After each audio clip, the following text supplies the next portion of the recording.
two, one. Al aire.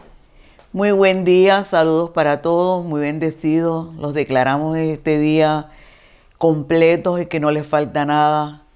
Eh, Le damos muchas gracias al Señor por la oportunidad que nos da de compartir con ustedes la palabra de gracia, la palabra que está de orden, es la palabra de gracia.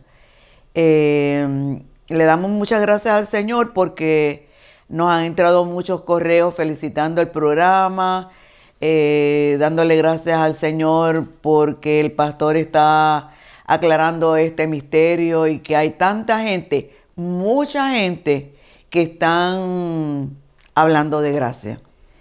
Le damos muchas gracias al Señor por eso y de los correos que nos han llegado, nos han entrado correos hasta de Vietnam.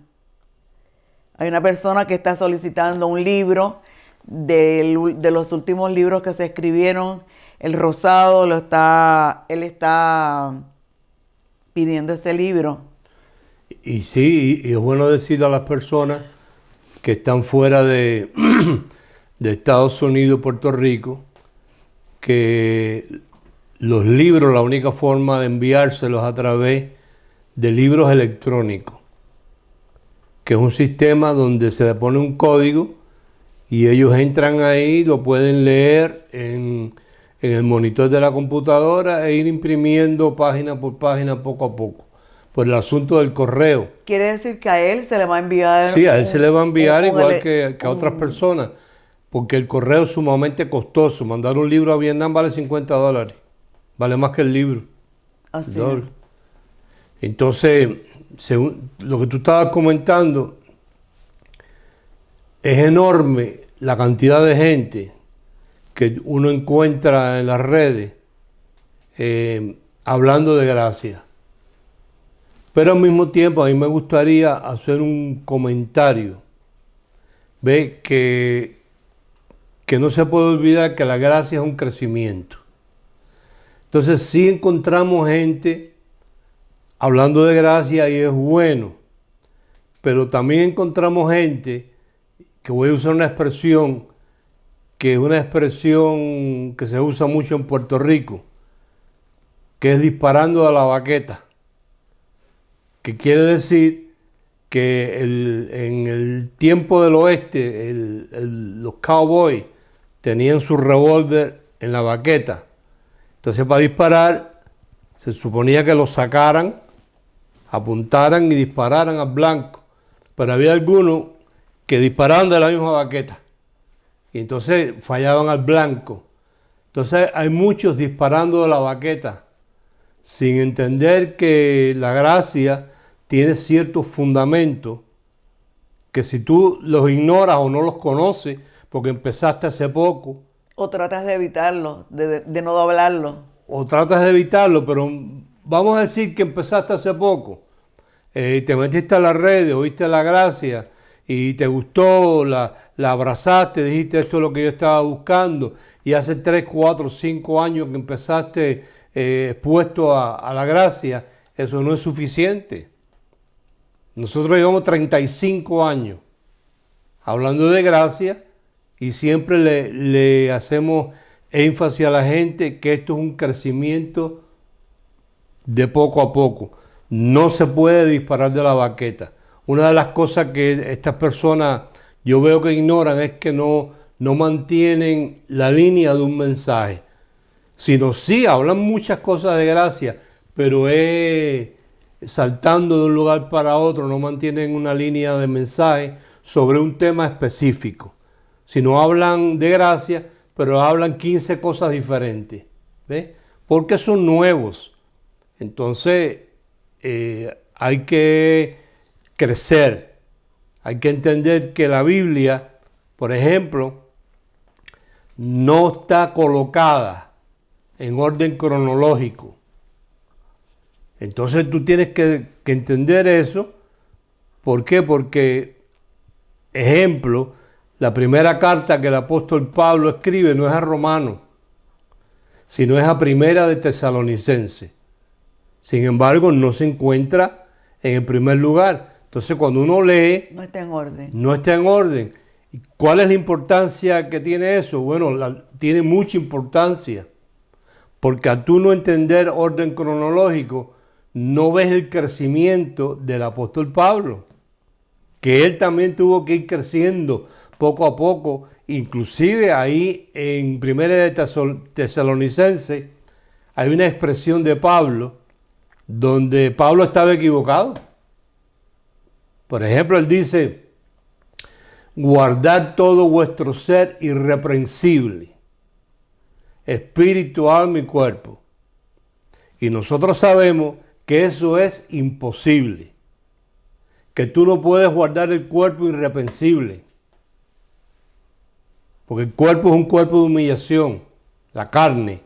Dios no brega con tu carne, porque es imposible. Te hace quedar mal. Claro, tu alma tampoco es irreprensible, porque cuántos pensamientos no tiene uno que no son correctos. El espíritu sí es irreprensible.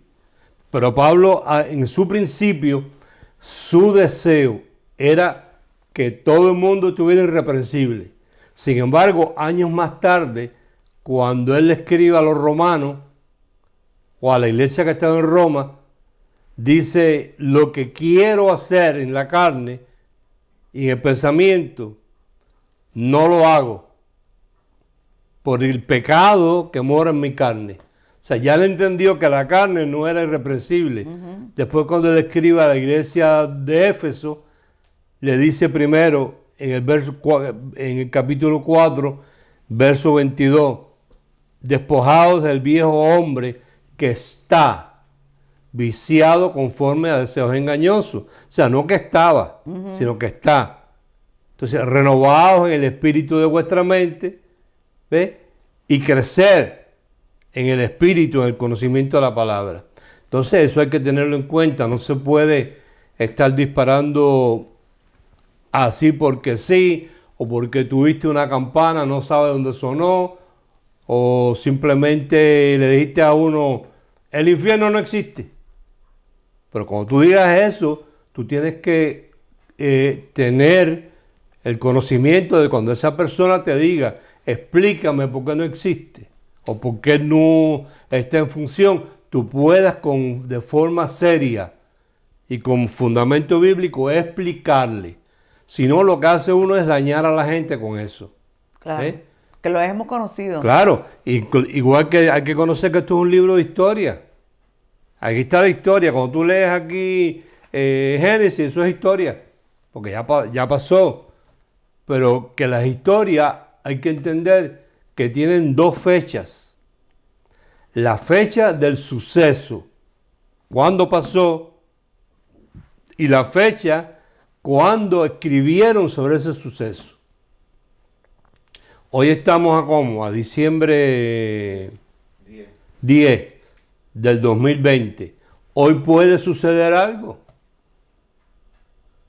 Y entonces yo escribirlo en el 2022. ¿Ves? Hubo una fecha de suceso y una fecha de cuándo se escribió el suceso. La mayoría de la gente se confunden porque toman en cuenta la fecha en que se escribió, no la fecha en que sucedió. Yeah. Entonces, mi consejo es a los que han abrazado la gracia, y yo aplaudo eso, Claro. ¿verdad? Porque hay en todas partes del mundo, que no se apresuren, Cuando yo conocí predestinación, ¿ves? Que estábamos predestinados y que ese destino me lo había preparado Dios, yo choqué con eso. Choqué porque yo leí ahí en Efesios 1, verso 4, que Dios me escogió antes de la fundación del mundo, según el puro afecto de su voluntad, y me había predestinado en amor. Entonces yo choqué porque yo dije, si esto es así, yo no puedo irme al infierno. Imposible. Porque Dios entonces es un Dios maquiavélico que me crea, dice que me predestina en amor, Claro. según el puro afecto de su voluntad. Entonces después se pasa vigilándome a ver si yo me equivoco o cometo un error para chicharrarme en el infierno. Y yo estuve 9 años estudiando y buscando información para hablar sobre que el infierno no existe o no está en función. 9 años. Y cuando lo hice, me tomó 21 mensajes de 1 hora cada uno, poder explicarle a la gente con detalle, con responsabilidad, toda la verdad sobre el asunto, cómo surgió, por qué surgió, las traducciones distintas. Hubieron gente que vinieron de otros países a ese seminario que yo di, oyeron el seminario del sábado, se fueron a su país, enseguida quisieron a abrir un seminario. El infierno no existe, alquilaron un hotel y después me llamaban, pastor, ayúdeme, que ahora la gente me pregunta y no sé. Digo, pero bueno, ¿para qué tú te metes? Hubieras esperado con calma a tener todo el fundamento para entonces hablar la palabra. Pero hay cantidad de gente, cantidad. Y los felicitamos. Claro. Felicitamos. Y nuestro aplauso para ellos y que sigan adelante y que lo único que va a prevalecer es el mensaje de la gracia de Dios. Así es. Hay otros que, por ejemplo, están diciendo, ya la gracia pasó de moda, ahora estamos en plenitud. ¿Ves? Porque quieren siempre poner una, perdón, que nadie haya dicho para llamar la atención. Entonces, oído, hermano, no puede haber plenitud sin gracia. La plenitud está incluida en la gracia, porque la gracia es el fundamento, y el fundamento es el sacrificio de Jesús. Lo más importante. Y eso es lo que trae plenitud, la gracia de Dios, que lo cubre todo. Entonces, seamos responsables para hacer un trabajo fino, un trabajo que la gente abra el corazón. Por ejemplo, la última vez que nos... Y que se siente en reposo. Que nos reunimos, estuvimos hablando sobre el anticristo, porque nuestro trabajo es, a través de este mensaje, quitarle el miedo a la gente. Porque el mensaje de los evangélicos protestantes se ha convertido en un mensaje de miedo, de distorsión para mantener a la gente manipulada. Y cada día que pasa inventan más cosas. Inventan cosas que parecen hasta brujería. Entonces nuestro trabajo es explicarle a la gente que todas esas cosas que en la religión le enseñaron, que lo que hacía era infundirle miedo y crearle una inseguridad sobre su salvación, nuestro trabajo es aclararle el misterio, como dice la palabra, por medio de la iglesia. Fíjate que cuando Dios habla de una iglesia, no habla de 500 iglesias distintas. Así es. ¿Ve? Y cuando Dios habla de que todos hablemos lo mismo. ¿Ve? Entonces, si habla de una iglesia, esa iglesia tiene que hablar lo mismo conforme al mensaje de la gracia que está plasmado aquí para quitarle el velo a la gente y que la gente pueda sentirse verdaderamente libre y en reposo y sin miedo. La última vez que nos reunimos estuvimos hablando de una de las armas que más usan los protestantes evangélicos, que es el problema del anticristo. Que el anticristo viene, que el anticristo te va a marcar, que el anticristo viene de Europa, que el anticristo viene de no sé dónde, que el anticristo te corta la cabeza, y si no te deja cortar la cabeza o marcar, pierdes la salvación. Nosotros con responsabilidad explicamos la otra vez, y ahí está en la página, está en YouTube, está en la página, en la web, y está en Facebook, para que las personas puedan ver y puedan ir sobre el mensaje y repetirlo y poderlo, tú sabes, que se le siembre bien. Que el apóstol Juan, aunque no conocía gracia, porque la gracia le fue revelada al apóstol Pablo, sí hablaba de los tiempos de la iglesia primitiva y decía que ya los anticristos habían salido, Porque si tú interpretas la palabra anticristo, primero tenemos que entender que Cristo es Mesías. Y el Mesías era la promesa de Dios que al él venir iba a traer la libertad del pecado, del diablo, de los demonios, del infierno, de todas esas cosas. Y eso lo hizo Jesús, era el Mesías. Entonces cuando tú niegas que Jesucristo vino en carne, entonces tú estás tomando la posición de anti-Mesías. ¿Ves? El sistema judaizante es un sistema anticristiano, anti-Mesías, porque ellos no han recibido que Jesús era el Mesías. No reconocen. No lo han reconocido, pero que también pasa que en el sistema evangélico el anticristo no es un hombre, es un sistema.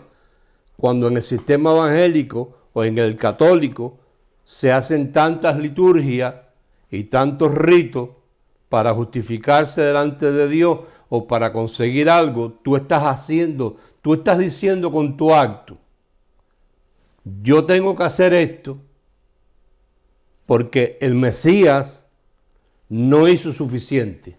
No lo terminó. No terminó o no ha venido. Cuando tú le dices a la gente que un pedazo de pan o una hostia es el cuerpo del Mesías, tú estás funcionando como un anticristo.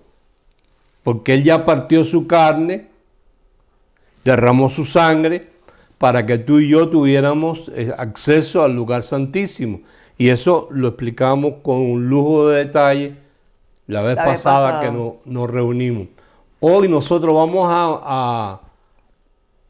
a derrumbar otra de las falsedades de la iglesia evangélica protestante con la cual atormenta a la gente, que es la gran tribulación. Entonces, para tomarlo como base, vamos a leer en el capítulo de Mateo 24, del verso 1 al 3. Tú lo vas a leer de la Biblia de versión popular. Ok. Y yo después lo voy a leer aquí, de esta versión que es llamada el Código Real, que es una traducción directamente del hebreo al español. ¿Ve? Porque en esas traducciones populares se ha perdido mucho. Porque primero fue el hebreo, que era el idioma que se dominaba. Sí. Jesús era hebreo, claro, y los discípulos eran hebreos. Después eso se tradujo hubo griego, después al latín, después al alemán, y por ahí, según se han ido traduciendo, han ido la gente, los que han metido la mano, los traductores, de acuerdo a su creencia o conveniencia, han metido la mano y lo original lo han cambiado. Entonces pierde el sentido de lo que Dios dijo en su principio. Claro. Vamos. Dice... Y ahí vamos a hablar de la consecuencia que le trajo a los sacerdotes. La semana pasada creo que fue que hablamos, no, la antes pasada hablamos del velo del templo. Se rasgó para dar acceso al lugar santísimo, y que cuando decía que el velo del templo se rasgó de arriba hacia abajo, cuando dice arriba usa una palabra del griego que es anatón, que no es arriba humano, porque tú puedes mirar hacia arriba y tu vista tiene un alcance. De ahí para allá tú no puedes ver más arriba de lo azul. Pero cuando él dice anatón, está hablando de lo que originalmente él estableció, que le mostró a Moisés para que hiciera en la tierra uno igual al que Dios le estaba mostrando en el tercer cielo. Entonces se rasgó allí, pero los sacerdotes, o sea, allí en el lugar santísimo, cuando estaba el velo, el que entraba era el sumo sacerdote o Moisés. Primero pasaban por el altar de oro, el del perfume, adoraban, traspasaban el velo, rociaban la sangre y ahí Dios se presentaba y le hablaba a Moisés. Pero una vez el velo se rasgó, ya Dios no descendía allí. Ya nosotros teníamos acceso al lugar santísimo y podíamos entrar libremente. Entonces, estos sumos sacerdotes recosieron el velo y una vez al año, el día de la expiación, hacían la misma matanza y traspasaban el velo y estaban allí un tiempo y cuando salían le mentían al pueblo, le decían, así ha dicho el Señor, cuando Dios no les había hablado, porque ya Dios no hablaba ahí. Ya Dios hablaba a cada uno de nosotros con libertad al lugar santísimo. Entonces, como ellos siguieron con la misma mentira, aún el velo estando rasgado, Dios entonces les tenía una profecía, que por cuanto ellos estaban haciendo eso, Él no solo le iba a rasgar el velo, sino que tiempo más tarde les iba a destruir el templo. Y hoy vamos a tratar un poquito sobre eso. Y así fue. Dale. Dice, cuando Jesús salió del templo y se iba, se acercaron sus discípulos para mostrarle los edificios del templo.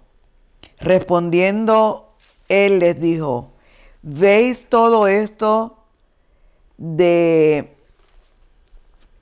cierto os digo que no quedará aquí piedra sobre piedra que no sea derribada.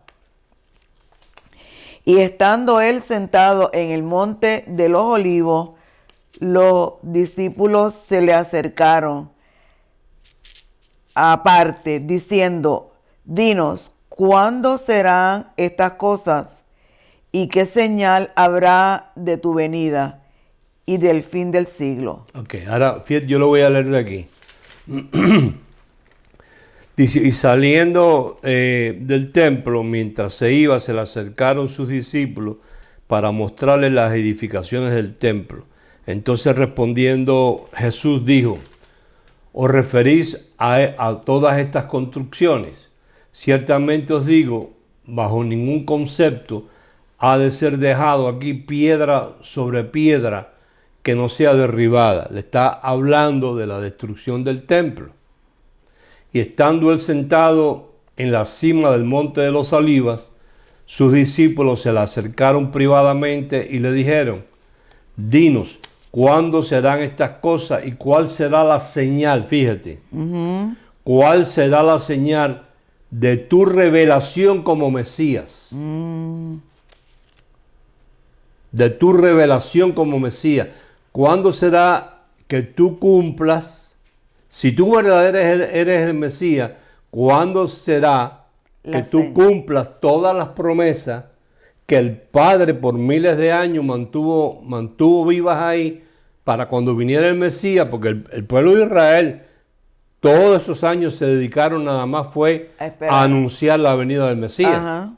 Entonces la pregunta de ellos, la preocupación de ellos era ¿cuándo va a ser tu revelación como Mesías? Ni tan siquiera como crucificado. ¿Cuándo tú vas a acabar con toda esta maldición? A nosotros nos interesa saber eso porque llevamos miles de años, nosotros, nuestros padres, abuelos, bisabuelos, tatarabuelos, hemos esperado la venida del Mesías por todos estos años. ¿Cuándo será tu revelación? ¿Cuándo tú te vas a revelar como Mesías? Esa es la traducción del Código Real. Eso lo pueden buscar las personas, el Código Real en el internet, porque creo que ya las librerías, el precio de este Código Real está por $500. Entonces la gente no lo compra. A mí me lo regalaron. Cuando me lo regalaron, Ni yo sabía lo que me estaban regalando, ni el que me lo regaló sabía lo que me estaba regalando. Le llamó la atención el título y me lo regaló. Y yo ni le hice caso. Inclusive hasta más, la persona se disgustó y se fue hasta de la iglesia porque yo nunca prediqué de este libro. Hasta un día que me dio con revisarlo y me di cuenta del tesoro que tenía en mis manos. ¿Cuándo será tu revelación como Mesías? Y la conclusión de esta edad presente. O sea, ellos no le están preguntando sobre tu venida, sino cuándo será tu venida, pero ya como el Mesías revelado. ¿Qué quiere decir? Que fuiste, hiciste la obra, y una de las cosas que él tenía que hacer era entrar al lugar santísimo, como dice Hebreos 9, con su propia sangre, regar la sangre y regresar y dar las buenas noticias. ¿Cuándo va a ser esto? Le están diciendo. O sea que ahí hay tres preguntas. ¿Cuándo se va a destruir el templo? ¿Cuándo tú te vas a revelar como Mesías? ¿Y cuándo va a ser el fin de esta edad presente? La edad presente se refiere a lo que dice Mateo 21, lo voy a leer yo. Mateo capítulo 21.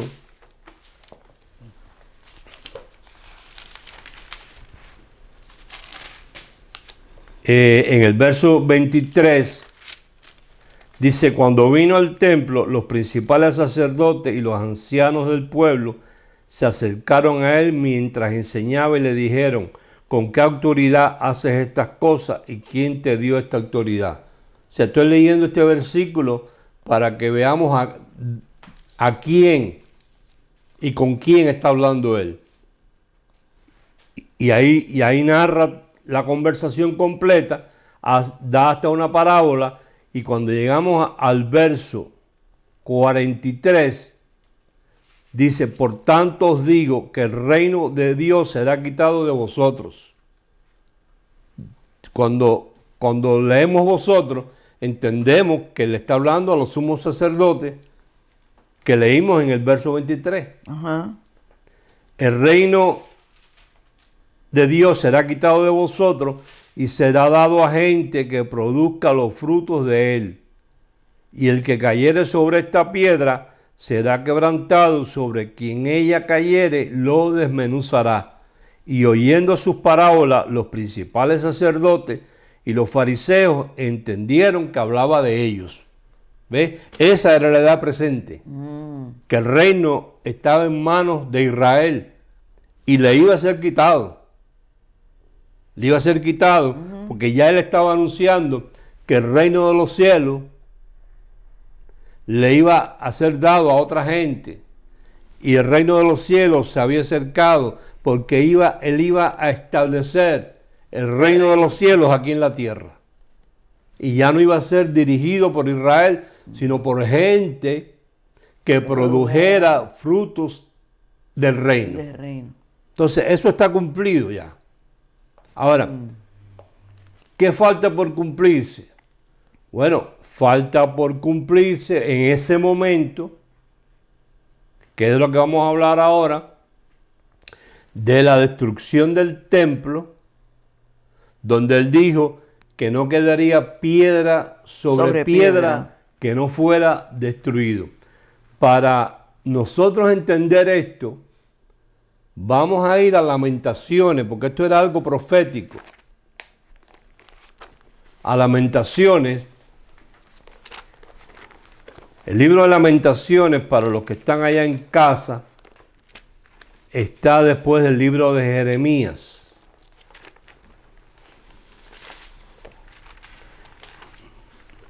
Bueno, ni yo encontraba en Lamentaciones ese hoy. Y son precisamente las lamentaciones de Jeremías sobre el pueblo de Israel. Ya. Y entonces en el capítulo 1 vamos a leer del verso 7. El verso el 7 verso 7. dice, Jerusalén, O sea, ya vemos primero a quién le está hablando. O sea, este es un mensaje a Jerusalén. cuando cayó su pueblo en manos del enemigo y no hubo quien lo ayudase, se acordó de los días de su aflicción y de sus rebeliones y de todas las cosas agradables que tuvo desde los tiempos antiguos. La miraron los enemigos y se burlaron de su caída. Pecado cometió Sigo. Jerusalén, Pecado cometió Jerusalén por por lo lo cual cual ella ha sido renovada, removida. Todos los que la honraban la han menospreciado porque vieron su vergüenza, y ella suspira y se vuelve atrás. Su inmundicia está en sus faldas y no se acordó de su fin. Por tanto, ella ha descendido sorprendentemente y no tiene quien la consuele. Mira, oh Señor, mi aflicción, porque el enemigo se ha engrandecido. esto es un mensaje para Jerusalén. Ahora en Ezequiel 16, en el libro del profeta Ezequiel, después de Lamentaciones,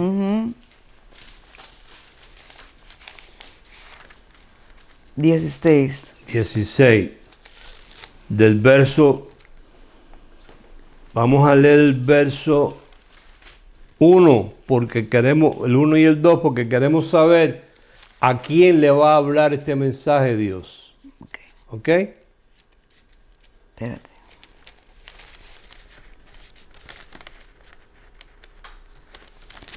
Yo lo leo. Esta paginita Vino no mi me- palabra del Señor diciendo, Hijo de hombre, notifica a Jerusalén sus abominaciones. Entonces, este es un mensaje que Dios le envía a Jerusalén a causa de sus abominaciones. Y entonces, comenzando en el verso 30, tú vas a leer ahí hasta el verso 42. Dice, cuán inconstante es tu corazón, dice el Señor, habiendo hecho todas estas cosas, obras de una ramera desvergonzada, edificando tus lugares altos en toda cabeza de camino, y haciendo tus altares en todas las plazas. Y no fuiste semejante a ramera, en que menospreciaste la paga, sino como mujer adúltera que en lugar de su marido recibe a ajenos. Y a todas las rameras les dan dones, mas tú diste tus dones a todos tus enamorados y le diste presentes para que de todas partes se llegasen a ti en tus fornicaciones. Ahora, fíjate bien que el mensaje es a Jerusalén, pero Dios la llama La compara. con una ramera.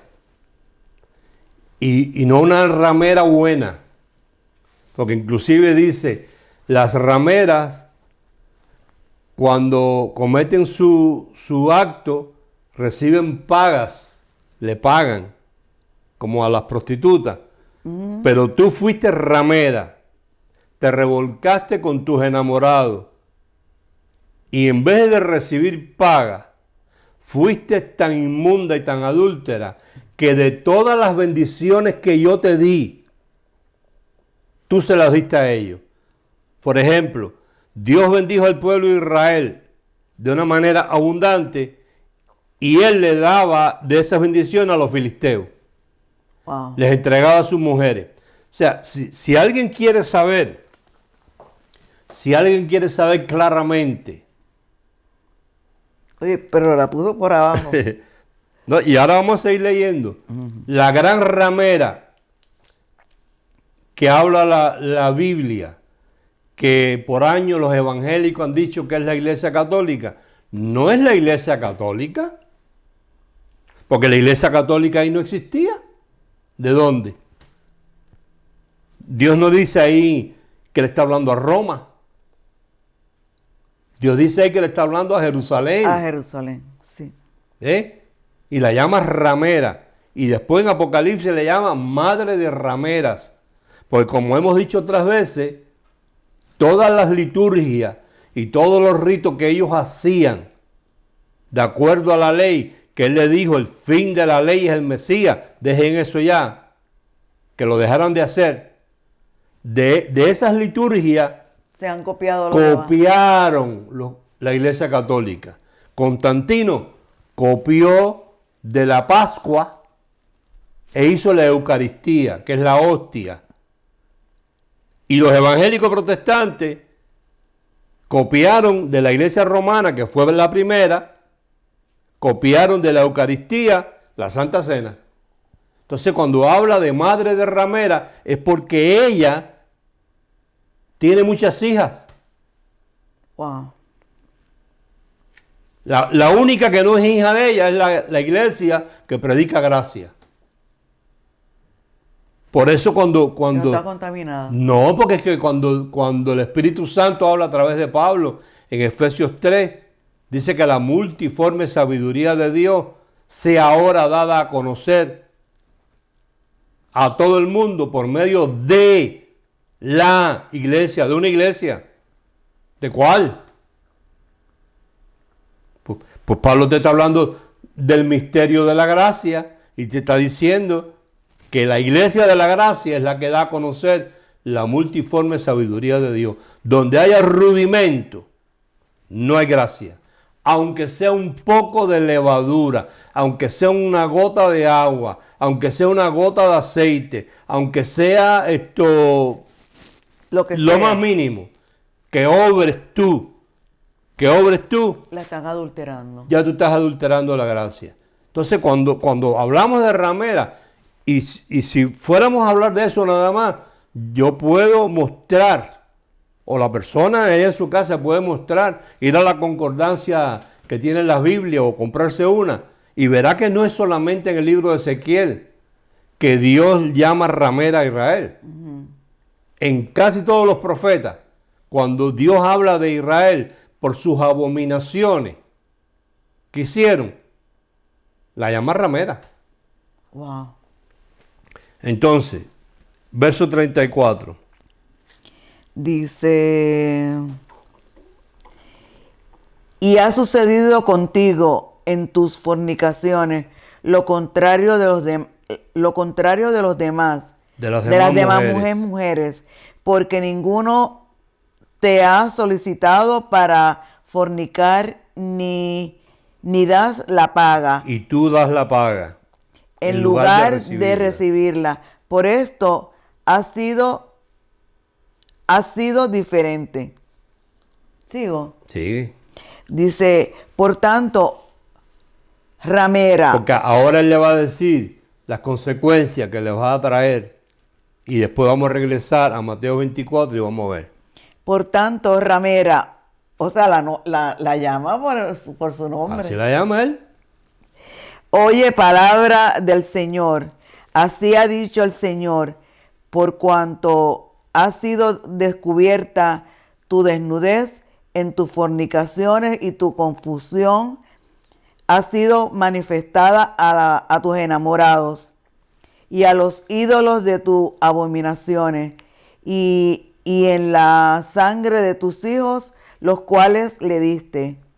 Por tanto, he aquí yo reuniré a todos tus enamorados con los cuales tomaste placer y a todos los que amaste, con todos los que te lo que aborreciste, y los reuniré alrededor de ti, y le descubriré tu desnudez, y ellos verán toda tu desnudez.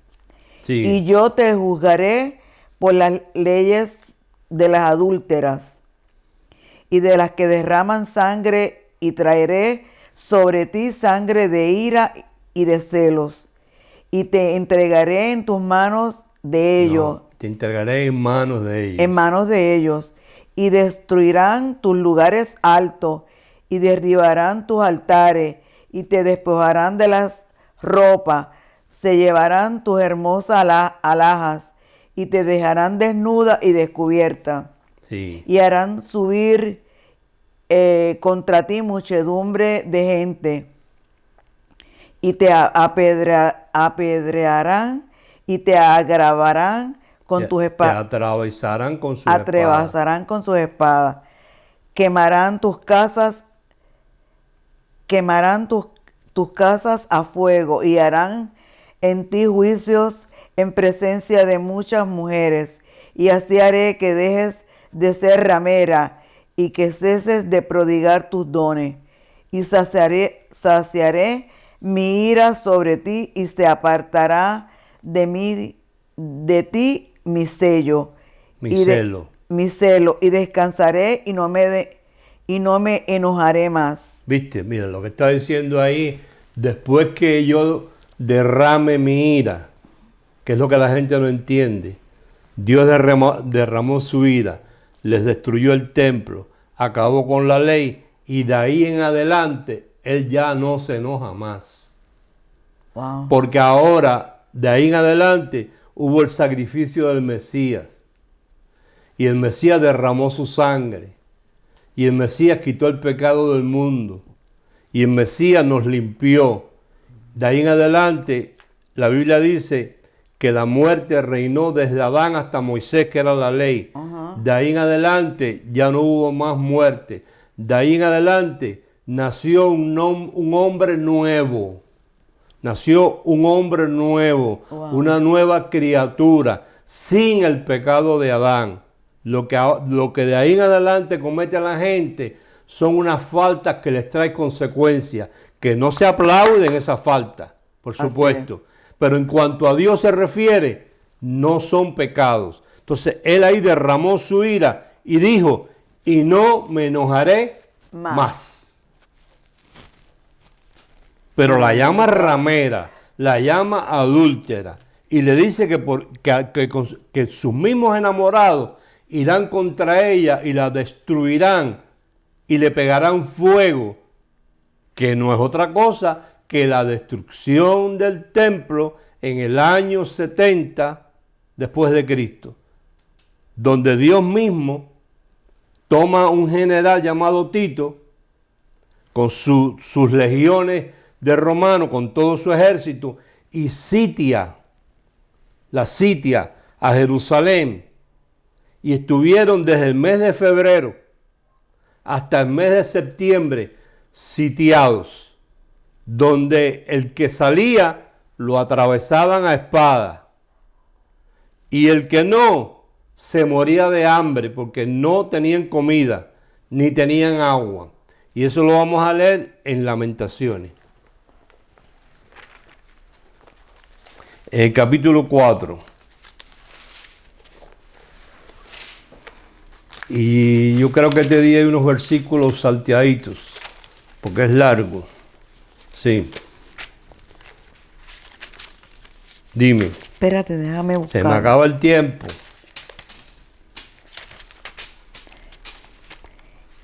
Que Empiezo yo. Sí, empiézalo tú. Dice Lamentaciones 4, como se ha ennegrecido el oro, como el buen oro ha perdido su brillo. Las piedras del santuario están esparcidas por las encrucijadas de todas las calles. Está hablando del santuario, del templo. Verso 4. La lengua del niño de pecho se pegó a su paladar por la sed, o sea, no había agua. Los pequeñuelos pidieron pan y no hubo quien les repartiese. Verso 5.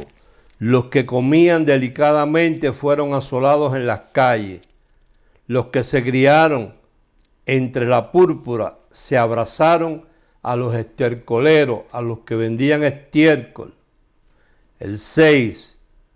Porque se aumentó la iniquidad de la hija de mi pueblo, más que el pecado de Sodoma, que fue destruida en un momento sin que acamparan contra ella compañías.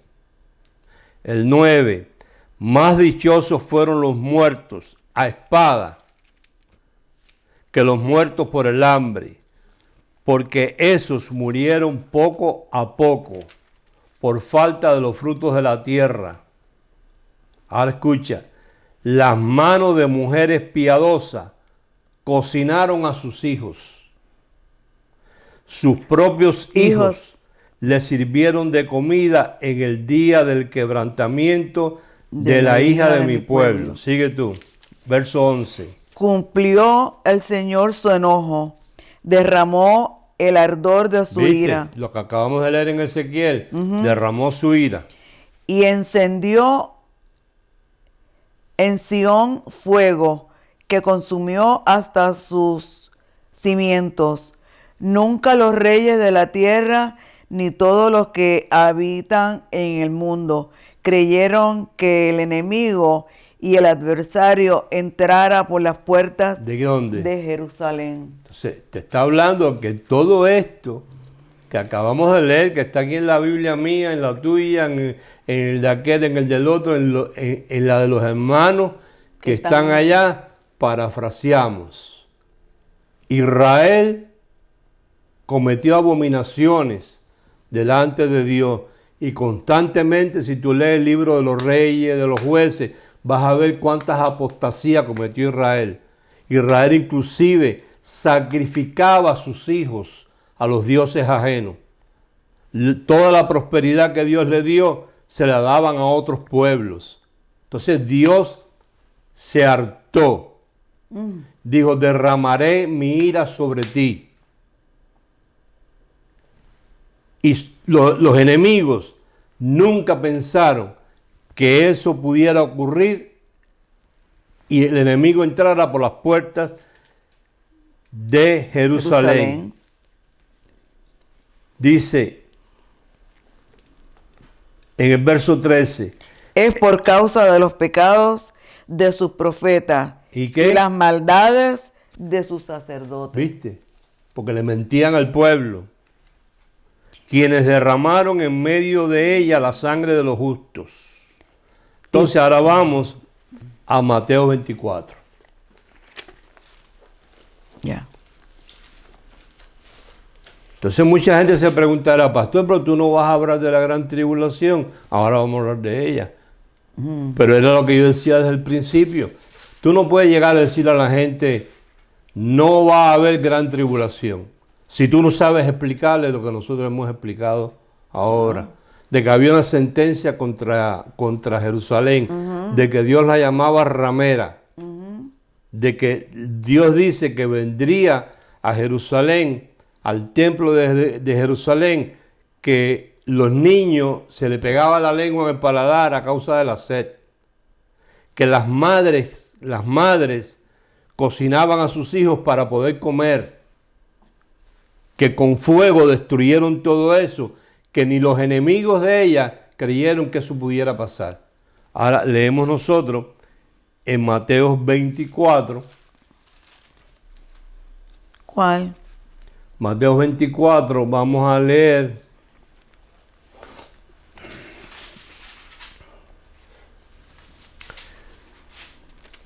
Estoy mirando el tiempo. Que vamos a leer del verso 15. Dice, por tanto, cuando veáis en el lugar santo la abominación desoladora de que habló el profeta Daniel, el que lee entienda. Ok, la abominación desoladora fue que Tito se metió en el templo Esa es la abominación desoladora. Que Tito se metió en el templo y sacrificó animales dentro del templo de los judíos. A los dioses de ellos. Sigue. Entonces, los que estén en Judea, huyan a los montes. El que esté en la azotea, no descienda para tomar algo de sus casas. Y el que esté en el campo, no vuelva atrás para tomar su capa. Mas hay de los que están encinta, De las que están de las que están encinta y de las que críen en aquellos días. ¿Por qué? ¿Por qué? Bueno, porque Por lo que acabamos de leer en Lamentaciones. Ajá. Porque esas que estaban encintas y las que estaban criando en esos días eran las que iban a tener que matar a los niños. Porque los iban a estar viendo muriéndose de hambre. Claro. Y ellos muriéndose de hambre también. Entonces los mataban a ellos. Para poder comer los ellos. cocinaban y se los comían. Y ahí está. wow, qué horror. ¿Ves? Ahora mira lo que dice el 20.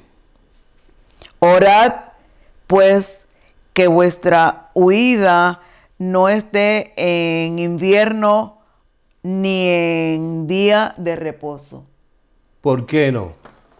Porque día de reposo se reunían todos en el templo. Y entonces Tito sitió a Jerusalén. Esperó ese sábado, que es el Sabbat, que ellos llegaran y se metieran al templo.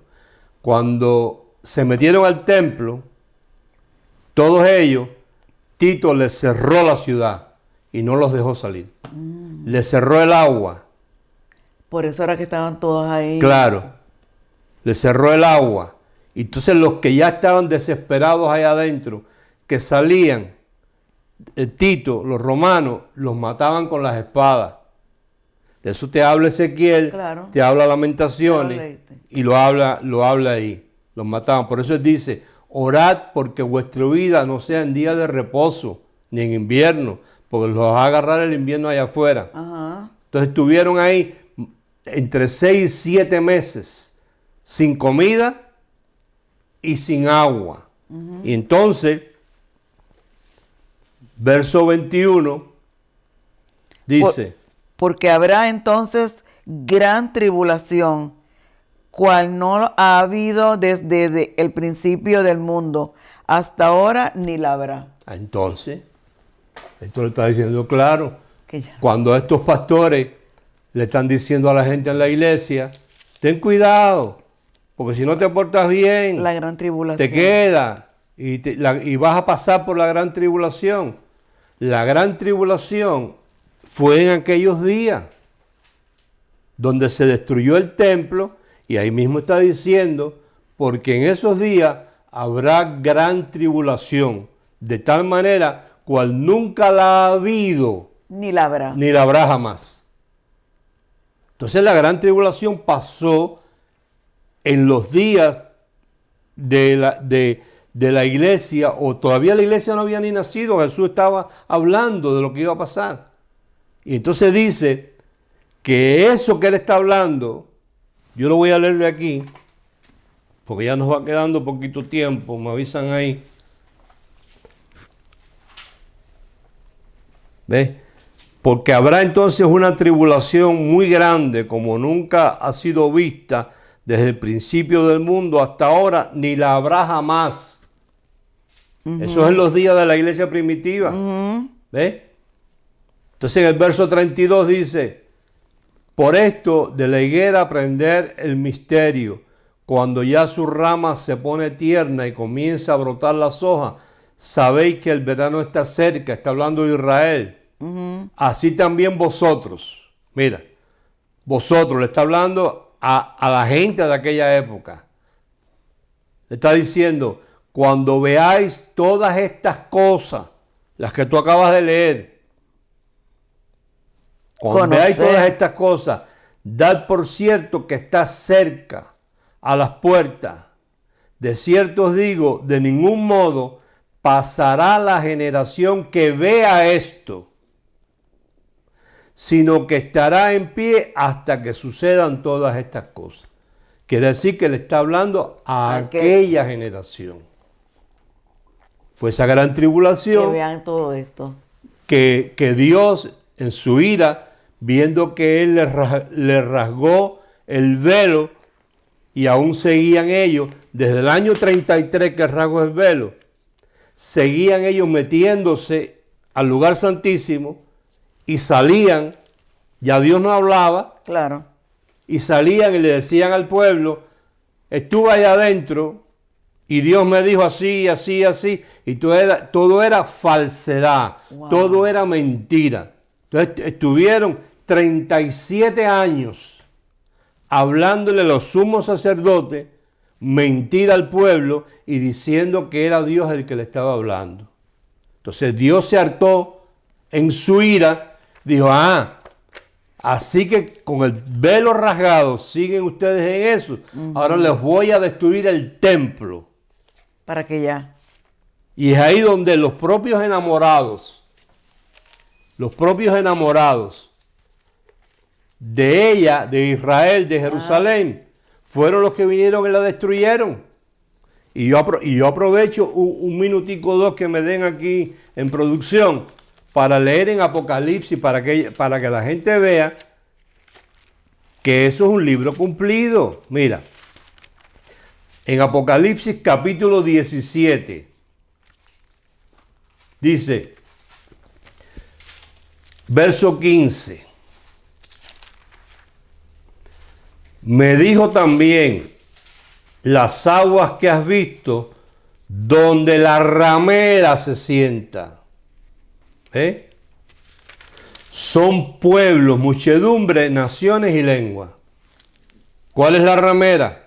Pues Israel. Claro. Y los 10 cuernos que viste en la bestia, ¿quién era la bestia? Lo explicamos la semana pasada, el emperador. Y estos 10 cuernos eran los 10 jefes o los 10 alcaldes de las legiones de los romanos. Estos no son cuernos de un animal. Sí. Estos son 10 alcaldes o 10 jefes de legión. Una legión eran miles de soldados.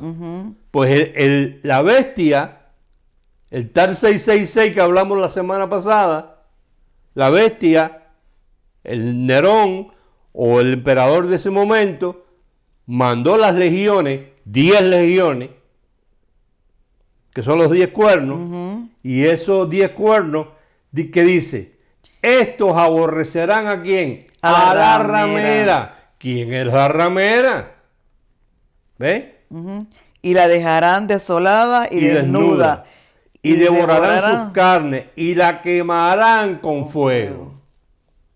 Porque Dios ha puesto en sus corazones el ejecutar lo que Él quiso, ponerse de acuerdo y dar su reino a la bestia hasta que se cumplan las palabras de Dios. Y la mujer que has visto es la gran ciudad que reina sobre los reyes de la tierra, que de eso hablaremos otro día, de esa otra gran ciudad. Pero la gran ramera no es la Iglesia Católica.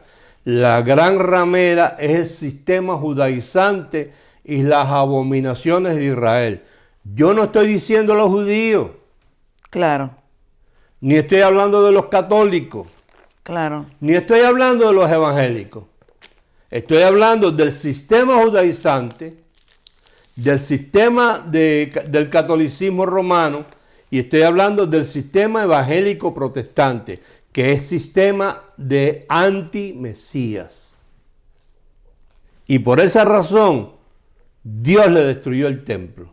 Y lo que les dejó fue un muro, que le dicen el muro de los lamentos, donde tú ves ahí a los judíos lamentándose y dando cabezazos contra el muro. ¿Y por qué ellos se lamentan? Bueno, se lamentan primero porque no tienen templo y segundo porque no tienen Mesías. ¿Ves? Eso es lo que hacen los judíos allí. Lo lamentable es que hay pastores evangélicos que preparan viajes a Israel y a ellos las compañías de pasaje, si los pastores consiguen 10 miembros que vayan de su iglesia, al pastor le pagan el pasaje gratis y el hospedaje gratis. ¿Ve? Y eso no se hace. Eso es tomar ventaja de la gente en la iglesia. Eso es robarle el dinero a la gente. Y engañan a la gente y le dicen, pongan sus peticiones en un papelito que yo voy a ir al muro de los lamentos y voy a poner su oración ahí para que Dios se la conteste. Entonces ya ni va a haber gran tribulación, ni va a haber anticristo, ni va a haber 666. Así que tranquilo, reposa, descansa. Así es.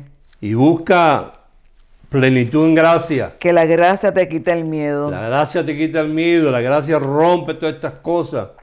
Ahora, este mensaje que tú acabas de oír hoy, eso tú tienes que volverlo a oír. Así es.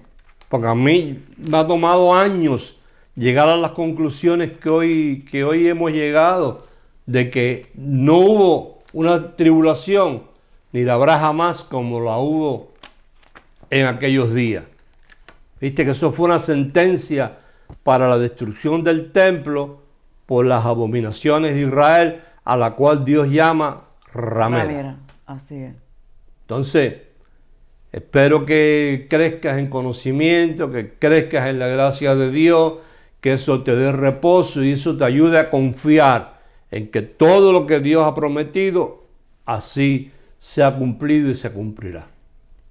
Te invito a que invites a otros a que sintonicen el YouTube o el Facebook o la página para que también tengan acceso compartir con otros. Claro, compartir con otros este mensaje. Para que también estén Así que gracias por tu sintonía del día de hoy, ¿verdad? Sí, muy bendecido. Adiós.